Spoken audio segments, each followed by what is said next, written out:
네, 다들 우리 한 주 동안 우리 청년 여러분 다들 평안한 가운데 지내오셨습니까? 이 시간 우리가 함께 말씀을 나눌 때에도 우리가 한 곳에 모여서 우리가 말씀을 이 시간 듣는 것은 아니지만은 오늘 나에게 어떠한 말씀을 주실까라는 그런 기대감과 사모함으로 귀를 기울이는 복된 예배가 되기를 주님의 이름으로 축복하며 소망합니다. 혹시 지난주 우리가 어떠한 말씀을 나누는지 여러분 기억하십니까? 우리가 지난주에는 사가랴의 노래라는 제목으로 함께 우리가 말씀을 나누었어요. 우리는 그 노래를 통하여서 우리를 죄에서부터 구원하시기 위해 이 땅에 오신 예수님, 특히 구원의 뿔로서 우리에게 오신 예수님에 대해서 우리가 함께 말씀을 나누었습니다. 오늘 우리가 함께 읽은 누가복음 3장은요, 온 백성의 구원이 될 기쁨의 소식으로 오신 예수님의 본격적인 그 사역에 앞서서 그보다 먼저 온 세례 요한이 주님이 오실 길을 준비하며 선포하는 그런 이야기를 기록하고 있는 것이 바로 오늘 우리가 함께 살펴본 누가복음 3장의 말씀입니다. 이것은 마치요, 왕이 그 길에 행차하기에 앞서서 먼저 길잡이들이 그 왕의 올 길을 준비하는 것과 같은 행동이죠. 먼저 1절과 2절입니다. 제가 다시 한번 1절과 2절을 읽어보겠습니다. 디베리오 황제가 통치한 지 15째 해, 곧 본디오 빌라도가 유대의 총독으로, 헤롯이 갈릴리의 분봉왕으로, 그 동생 빌립이 이두레와 드라노닉 지방의 분봉왕으로, 루사니아가 아빌레네의 분봉왕으로, 안나스와 가야바가 대제사장으로 있을 때에 하나님의 말씀이 빈들에서 사가랴의 아들 요한에게 임한지라. 아멘. 이처럼 1절과 2절은요, 세례 요한에게 하나님의 말씀이 임한 때의 그런 시대적인 상황들을 우리에게 설명해 주고 있는 거죠. 마치 이것은 오늘날 우리에게로 말하면 그 당시에 대통령이 누구인지, 국무총리가 누구이며 서울시장이 누구인지 이러한 그 당시의 상황을 우리에게 설명해 주는 것 같습니다. 근데 말씀에 의하면 안나스와 가야바, 그들은 대제사장이라고 기록합니다. 대제사장이 하는 역할이 무엇일까요? 그들은 백성을 대신해서 하나님께 제사를 드리는 사람, 하나님께 예배 드리는 사람, 바로 대표인 그게 바로 대제사장입니다. 그런데 이 대제사장은 종신직이어서 단 한 명이어야 하는데 이 당시는 특이하게도 2명의 사람이 있었어요. 그만큼 그때는 정치적으로나 종교적으로 그런 우왕좌왕했던 어지러운 시대였습니다. 서로가 그렇게 자신이 참된 지도자다, 자신이 참된 자리이다라고 다툼을 일삼았던 시대가 바로 이때였습니다. 어쩌면 오늘날 우리의 시대와 같이 진보와 보수로, 또한 지역 간의 갈등과 대립으로, 세대 간의 갈등이 가득한 오늘날과 비슷한 그러한 혼란스러운 때와 마찬가지였습니다. 그런데 이처럼 이런 혼란스러운 때에 2절 하반절 말씀에 의하면요, 하나님의 말씀이 어디에 임합니까? 2절 하반절에 보면은 하나님의 말씀이 빈들에서 사가랴의 아들 요한에게 임하였다라고 기록하고 있습니다. 여기서 우리가 주목할 한 가지 사실은 바로 빈들이라는 거죠. 하나님의 말씀이 성전과 율법이 있는 예루살렘이 아니라 빈들에 임했다는 사실입니다. 황제가 있는 곳이나 총독이 있는 곳에 임한 것이 아니라, 하나님께 제사는 이들이 모인 곳에 임한 것이 아니라 엉뚱한 아무것도 없는 빈들에 하나님의 말씀이 임하여졌다는 거죠. 그 이유가 무엇일까요? 바로 우리 하나님의 말씀은 우리 인간이 생각하는 것처럼 인간이 세운 기준에 높은 곳, 화려한 곳에, 웅장한 곳에 임하는 것이 아니라는 사실입니다. 그렇다면 하나님의 말씀은 어디에 임하는 것일까요? 바로 그분의 말씀은 하나님의 사람이 있는 곳에 임한다는 사실입니다. 바로 그렇게 하나님은 빈들에 있는 하나님의 사람 요한에게 임하셔서 말씀을 하신 것이죠. 이처럼 우리 하나님께서는 화려한 성전이나 궁전에 있는 높은 자를 사용하신 것이 아니라 세상의 기준으로 결코 볼품이 없는, 어쩌면 실패한 인생처럼 보이는 빈들, 곧 광야에 있는 요한을 불러서 하나님의 말씀을 전하게 하시죠. 그러나 세상은 어떠합니까? 세상은요, 많이 배운 사람을 좋아합니다. 그렇죠? 많이 가진 사람, 특출난 사람을 사용하고 그들에게 우리는 성공한 인생이라고 말하기도 합니다. 그들에게 우리는 박수를 치기도 하죠. 그런 사람들을 우리는 부러워하면서 그들이 그 자리에 오를 수 있었던 그 방법을 배우거나 따라하기도 합니다. 또한 그들처럼 될 수 있다면 시간과 물질을 투자하면서 아끼지 않고 스펙을 쌓는 일에 몸부림치기도 하죠. 그러나 우리가 기억해야 할 중요한 사실 한 가지는 바로 하나님이 사용하시는 사람의 기준은 세상과는 결코 전혀 다르다는 사실입니다. 만약에 하나님의 기준이 세상과 동일했다면 성전과 궁전에 있는 왕들에게 하나님은 말씀을 전달케 하셨을 것입니다. 그런데 오늘 말씀에 의하면 하나님은 그곳이 아닌 바로 빈들 광야에 있는 요한을 사용하신 것이죠. 마가복음 1장 6절에 의하면 세례 요한의 모습이 이러하다라고 기록하는데요. 마가복음 1장 6절의 말씀을 제가 한번 읽어보겠습니다. 마가복음 1장 6절입니다. 요한은 낙타털 옷을 입고 허리에 가죽띠를 띠고 메뚜기와 석청을 먹더라. 아멘. 바로 이것이 세례 요한의 보이는 그러한 모습입니다. 어쩌면 이 모습은 왕궁에 있는 이들과는 상당히 비교된 모습이라 할 수 있겠죠. 또한 요한이 있던 그곳은 바로 광야, 아무것도 없는 바로 빈들입니다. 아무것도 없는 것이 바로 광야 빈들인 거죠. 어떠한 화려함도 없는 빈들, 바로 요한은 그곳에서 훈련 받아지고 성장하여서 하나님께 쓰임받는 사람이 된 것입니다. 그렇다면 요한에게 있어서 이 빈들, 바로 빈들이 무엇일까요? 바로 그 빈들은요, 오직 하나님께만 집중할 수 있는 바로 자리가 빈들입니다. 하나님 한 분 외에는 그 어떠한 것도 내 삶을 흔들 수 없는 그 자리가 바로 빈들, 곧 광야인 것입니다. 그런데 오늘 많은 그리스도인들은요, 바로 분주한 세상 속에서 시간에 쫓겨서 치열하게 하루하루를 살다 보니까 바로 이 빈들을 상실해 버렸다는 사실이죠. 나의 능력 개발과 세상의 문화를 즐기며 그것들을 묵상할 시간은 나에게 있지만 하나님과 단둘이 만나서 독대하면서 교제할 수 있는 그런 시간들, 또한 그분의 말씀을 묵상할 수 있는 그 시간들을 우리가 상실해 버린 지 오래입니다. 또한 이전처럼 그 시간의 필요성과 소중함도 우리가 많이 잃게 되어진 것이 오늘날의 많은 크리스찬들의 모습이 아닐까 저는 생각을 하게 됩니다.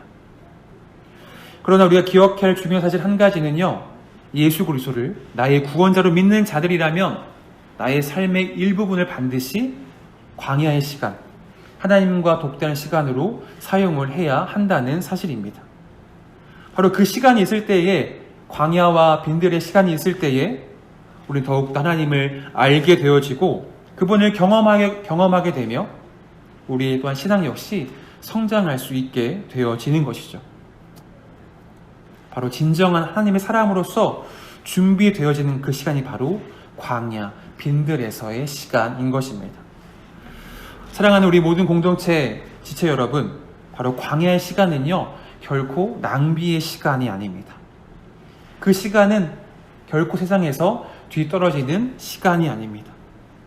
바로 그 시간은 하나님의 손에 붙들려서 더욱 크게 쓰임 받을 수 있도록 준비되어지는 바로 과정의 시간입니다. 바로 그러한 면에서 어쩌면 오늘날 이 긴 터널과 같이 끝이 없는 이 코로나의 이 시간들, 모든 것이 멈춘 것처럼 다 멈춰버린 이 시간들이 우리 믿음의 자녀된 우리에게 있어서는 광야에서의 시간, 바로 빈들에서 하나님과 독대하며 믿음이 성장하는 시간, 또 하나님의 사람으로서 온전히 다듬어지는 귀중한 시간이 될 줄을 믿습니다. 이처럼 하나님의 말씀은 바로 하나님의 사람이 있는 곳에 임합니다. 또한 하나님의 말씀은 하나님은 말씀을 사모하는 사람을 사용하시죠. 바로 그러한 의미에서 우리 2021년 우리 모든 공동체에 속한 모든 이들이 삶의 자리에 또 하루 중 일부분을 하나님과 독대하며 그분의 말씀의 은혜의 자리 앞에 나아가기를 소망합니다. 아마 처음엔 그 시간이 너무나 어려울 거예요. 무엇을 해야 할지, 이것을 왜 해야 하는조차도 이해하지 못할 수 있습니다. 그러나 우리가 그 시간이 비록 길지 않아도 좋습니다. 처음엔 그것이 5분 혹 10분이어도 상관이 없습니다. 그러나 그 시간만큼은 온전히 우리가 하나님만 집중하며 하나님과 독대하며 그분의 말씀에 집중해야 하는 것이죠. 바로 그때에 우리가 말씀을 깨닫게 되고 그 은혜를 직접 경험할 수 있게 되어지는 것입니다. 바로 우리의 하루의 시작 혹은 우리 하루의 마침의 시간을 우리가 그렇게 하나님과 독대의 시간으로 사용한다면 우리의 삶은 이전과는 완전히 달라진 삶을 경험하고 느끼게 되어질 것입니다. 한 신학자의 이야기입니다. 신학자 제임스 몽고멜이라는 사람인데요. 이는 자신의 저서 말씀을 사랑할 때 나에게 일어나는 일이라는 책에서 이렇게 이야기합니다. 제가 한번 읽어볼 테니 잘 들어보세요. 말씀을 사랑할 때 당신에게 엄청난 일이 펼쳐진다. 이제 당신의 눈이 열려 놀라운 것을 보게 될 것이다. 힘든 문제, 깊은 슬픔, 온갖 걱정이 말씀을 사랑할 때 다 녹아내린다. 하나님의 말씀은 악에서 우리를 보호할 뿐 아니라 그릇된 길을 미워하는 마음을 갖게 해준다라고 기록하고 있습니다. 혹 우리 안에 내가 지금껏 한 주 동안 내가 주일날 교회 나와서 목사님이 들려주는 성경 이외에는 내가 하루에 한 번도 성경을 보지 않았다면 우리가 이제는 하루에 단 한 절이라도 또한 늘 봐왔던 이들은 한 장 그 이상의 말씀들을 우리가 보고 묵상하기를 바랍니다. 그때 우리는 바로 위에서 언급한 신학자의 말처럼 놀라운 일들을 경험하게 되고 하나님께 쓰임받는 인생이 될 것입니다. 바로 그 은혜가 우리 모두에게 경험되어지기를 주님의 이름으로 축복하며 소망합니다. 또한 3절과 4절입니다. 빈들에서 요한이 하나님의 말씀을 듣죠. 바로 그 내용이 무엇입니까? 바로 3절과 4절입니다. 제가 읽어볼게요. 요한이 요단강 부근 각처에 와서 죄의 사함을 받게 하는 회개의 세례를 전파하니 선지자 이사야의 책에 쓴 바 광야에서 외치는 자의 소리가 있어 이르되 너희는 주의 길을 준비하라 그의 오실 길을 곧게 하라. 아멘. 이처럼 빈들에서 요한이 들었던 그 말씀은요 바로 회개의 세례를 전파하는 것이었습니다.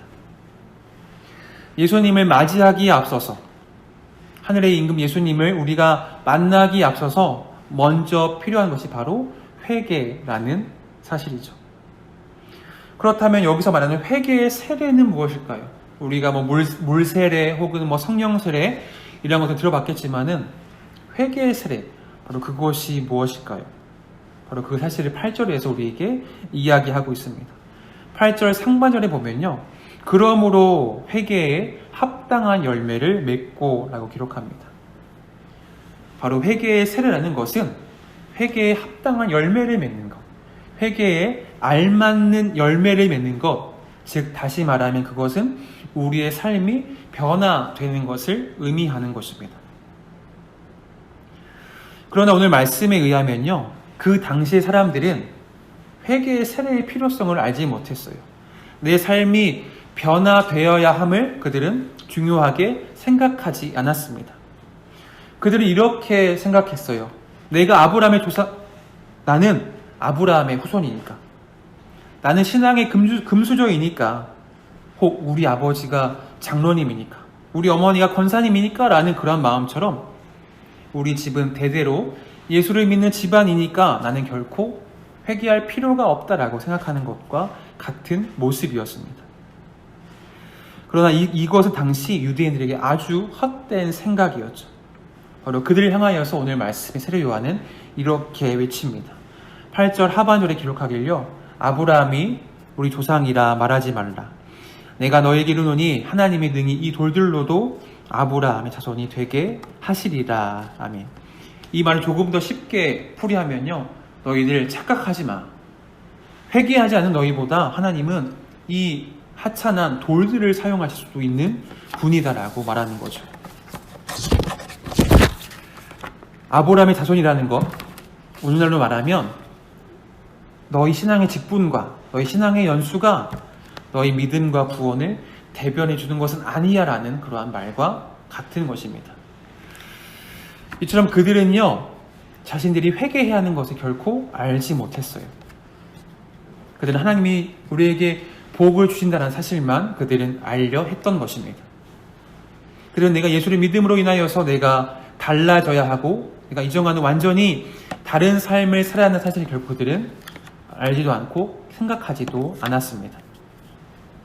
바로 그들은 자신들의 혈통과 율법적인 그런 행동들이 자신을 천국으로 구원으로 이끌 거라 착각한 것입니다. 옛말에 착각은 자유라 하죠. 착각은 자유이긴 하지만 이러한 착각은 결코 그들을 멸망으로 인도하는 것과 같은 위험한 착각입니다. 그래서 세례 요한은 그들에게 회개의 세례를 전파하면서 그들 역시 회개의 대상이다 라고 이야기합니다. 바로 이러한 세례 요한의 선포는 우리에게 있어서 어떠한 위선이나 핑계는 결코 용납되지 않음을 우리에게 말하는 것과 같죠.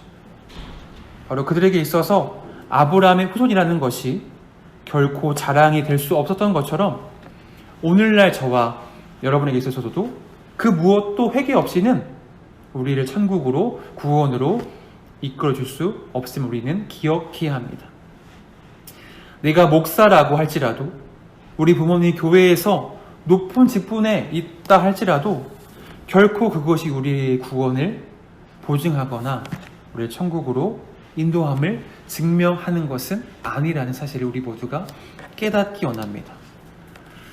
또한 요한은 세례를 받으러 온 이들 향하여서 그 무리에게 이렇게 이야기합니다. 바로 7절 말씀인데요. 요한이 세례를 받으러 나온 무리에게 이르되 독사의 자식들아 누가 너에게 일러 장차 올 진노를 피하라 하더냐. 아멘.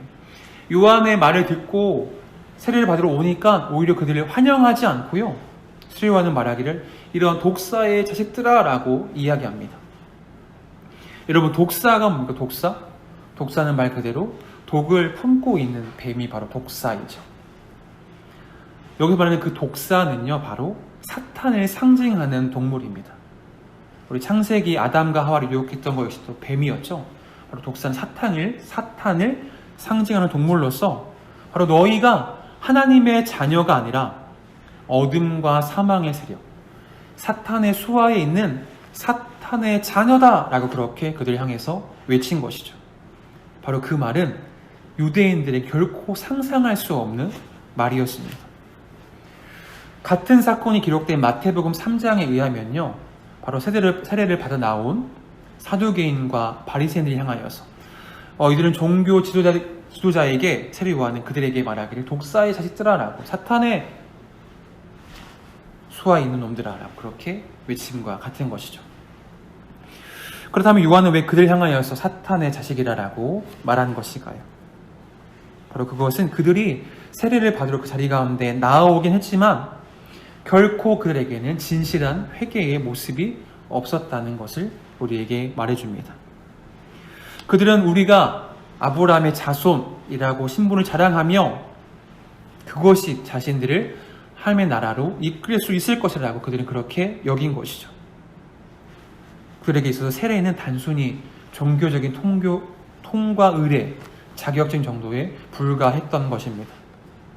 하지만 요한은 그들에게 말하기를 회개에 합당한 열매, 회개에 알맞는 열매, 삶의 변화를 요구하고 있는 것입니다.